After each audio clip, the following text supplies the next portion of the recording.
on, everybody? Gregory here with SoFlo Scents. I'm doing something a little bit different today. It's Friday. I took a day off and I'm going rack store hunting. I did a little traveling. I drove, 25-30 minutes out of my way to a different area. All of my local rack stores I've been striking out at lately. I just wanted to give it a go. It is post-Christmas. Man, I would love to get something on clearance, a gift set or something of value that I don't have. I'm really seeking Carolina Herrera Bad Boy. I saw it earlier in the season, pre-Christmas. I saw a gift set. I saw a 100 mil floating around at like Ross and Burlington. But I'm going to do all of them today, or try to, as many as I can. Burlington, Ross, TJ Maxx, Marshalls. I'm at Marshalls right now. We're going to go in and see what's going on, see if I can get lucky. If not, it is what it is. I'm off. I have nothing but time today. So we're just going to do a little rack store hunting. Let's get into it.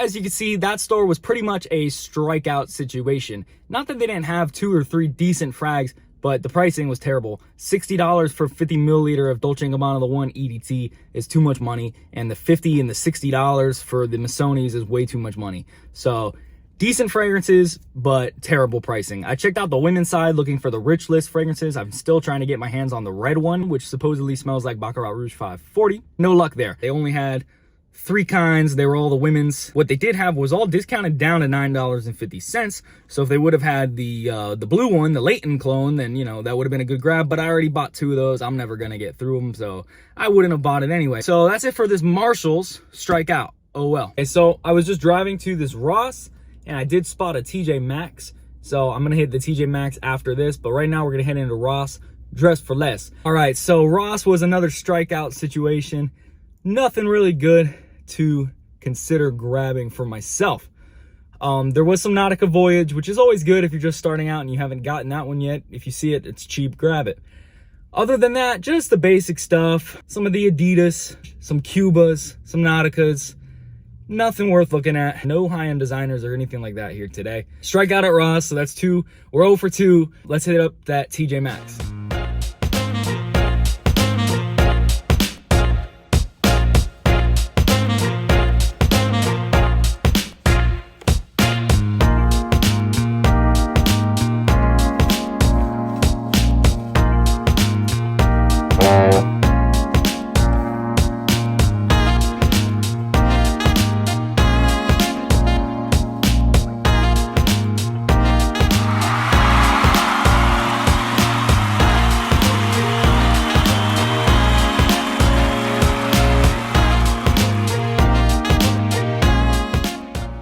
This is the stuff that makes me laugh.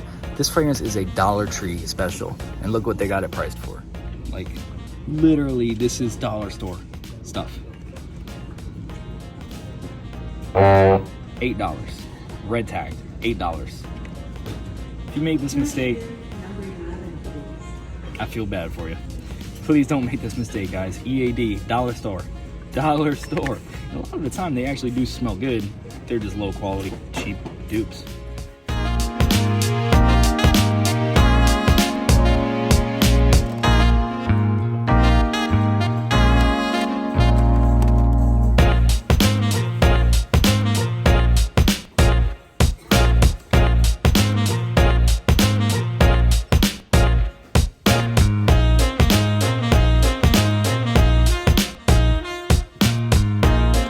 Alright guys, you know the saying, third time's a charm. Didn't completely strike out there. I did cop that Calvin Klein Defy gift set at 36 bucks. 130 milliliters worth of juice for 36 bucks. Can't really go wrong. Yes, it's probably going to be a relatively boring, simple, safe fragrance, but I'm going to give it a try. A couple good talking points as well I'd like to bring up. First of all, $90 for that Spice Bomb Night Vision EDT. Absolutely not. Do not ever pay that for that fragrance. That is insane at a rack store. Additionally, the Missoni Wave gift set was $43 for the 100 ml and a 30 ml, whereas they're charging $60 for the standalone 100 ml and $50 for a standalone 50 ml. So no brainer there, grab the gift set. Also, the Calvin Klein Defy they had for $50, the gift set up at the front, and I had found it in the other section for $36. So look at all of the bottles. If you're really interested in something, don't just grab the first one. If it's not marked down or if it seems high, look through all of the bottles of that fragrance, because they will literally have the same fragrance tagged at different prices from time to time. Not always, but some of the time it is like that, especially when it comes to the gift sets, especially after holidays. Look for the red and the yellow tags. Sometimes they're gonna mark something down and maybe miss one or two, and then you'll find it for the regular price, and that's what it's gonna ring up as. So definitely be careful with that. All right, just pulled into Burlington. I'm still hoping for a miracle on that Carolina Herrera bad boy, but I have Defy going on my hand, and I'm gonna tell you guys, I really like it, actually. I'm surprised. You know, I've been in Ultas and it's there. I don't know why I've never grabbed it and smelled it, but I actually really like it. I don't know why it's getting the hate on Fragrantica. I think it all comes down to the fragrance snobs want to hate good smelling stuff. It smells good. I could see this pulling compliments. I'll give you guys more later on it, but anyway, we're pulling into Burlington. Let's see. All right, so you might notice I don't have any footage from Burlington because there was nothing really worth filming, just the standard par for the course Burlington finds. Not that they're all bad. That concludes the big four. We hit TJ, we hit Marshalls, we hit Burlington, and we hit Ross. I'm gonna head home. I'm gonna give you guys my first impressions and thoughts on the Calvin Klein Defy gift set for $36 from the TJ Maxx. Contains a 100 milliliter 3.3 fluid ounce bottle, as well as a 30 milliliter 1 ounce bottle. Packaging's pretty much nothing to speak on, really. It's just basic. That's what it looks like on the inside. Now, I'm gonna be honest, when I opened this up the first time, these were actually kind of strewn about underneath. They kind of had fallen through the cardboard, so not the greatest packaging in the world from Calvin Klein, as is pretty typical for the brand. I don't think any of the packaging has ever blew me away. All right, so here's the 100 milliliter bottle. I like how they have this corner here and this corner on the bottom rounded off, and the other two corners are nice and square. I think that gives it a unique look. I'm sure that's what they were going for. It is in its own right unique, but without that, it's a pretty run-of-the-mill looking bottle. Nothing too fancy there. The lid has this kind of textile-ish feel to it. It's just cheap plastic, nothing serious.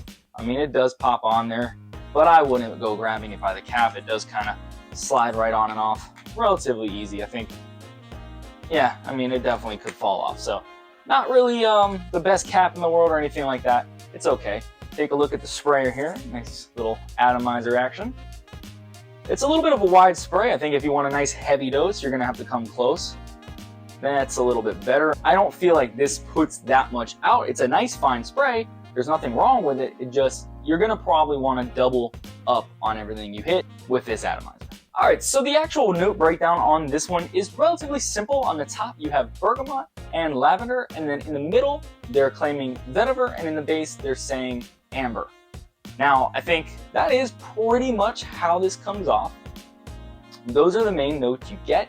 On initial spray, you get this bright, sort of sweet, almost in the way of bubblegummy sweetness, but you get that fruit, you get that bergamot, and it comes through pretty nice. It's not the richest smelling fragrance, but it sure doesn't smell too cheap. It's actually pretty good. As the top starts to fade and you come into the middle and the base, you really do get that vetiver, which I've talked in a couple of videos about how I tend to not like vetiver.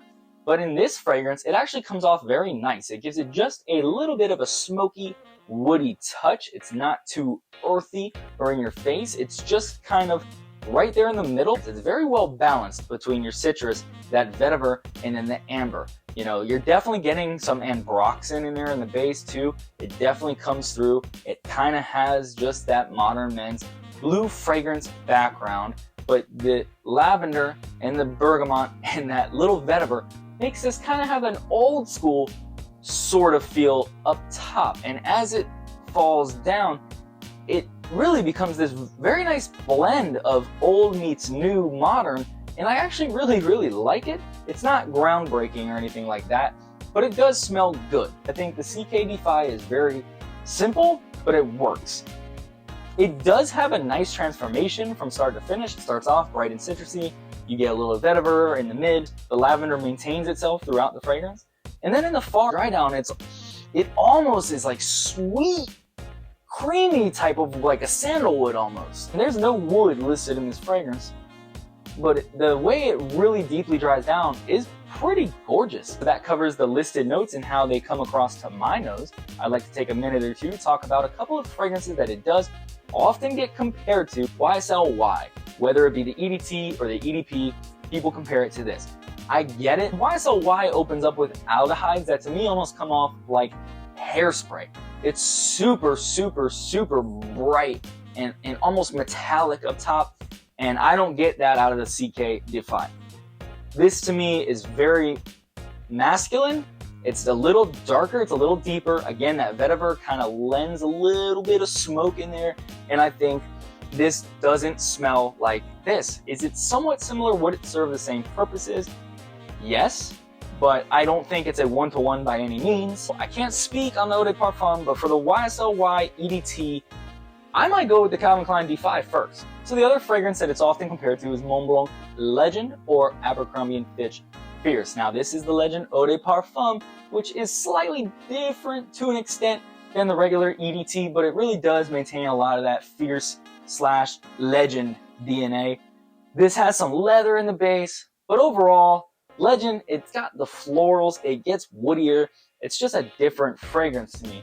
It's not the same as this, just the same as it's not the same as this. Those two are similar, but they're different. So overall in the community, this fragrance hasn't necessarily been received with the most open of arms. It kind of has a low score on Fragrantica. I hate to say it, but I know why, or at least I think I know why. The vast majority of men would wear this fragrance. No questions asked.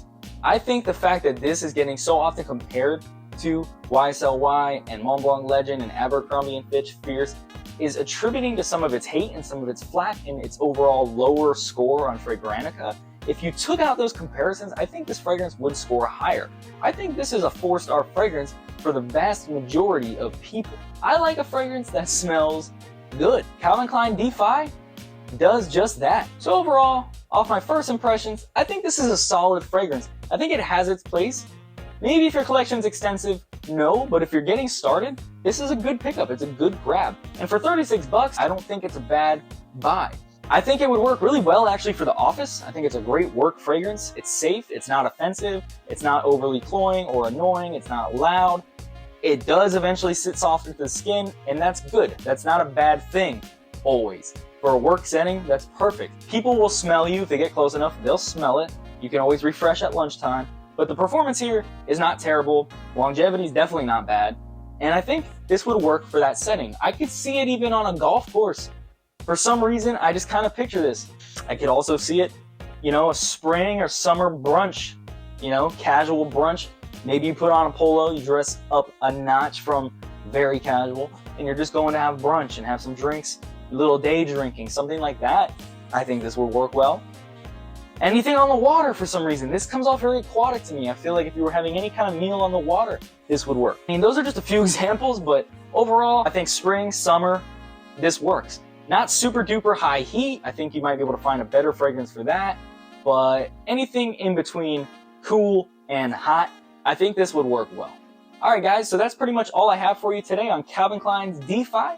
I hope you enjoyed the content. Please, if you did, don't forget to like, comment, and subscribe. It would mean the world to me. I hope you all have a great, happy, and healthy new year. Y'all stay safe. Y'all be well. I'm Gregory. This has been SoFlo Scents. I'm out.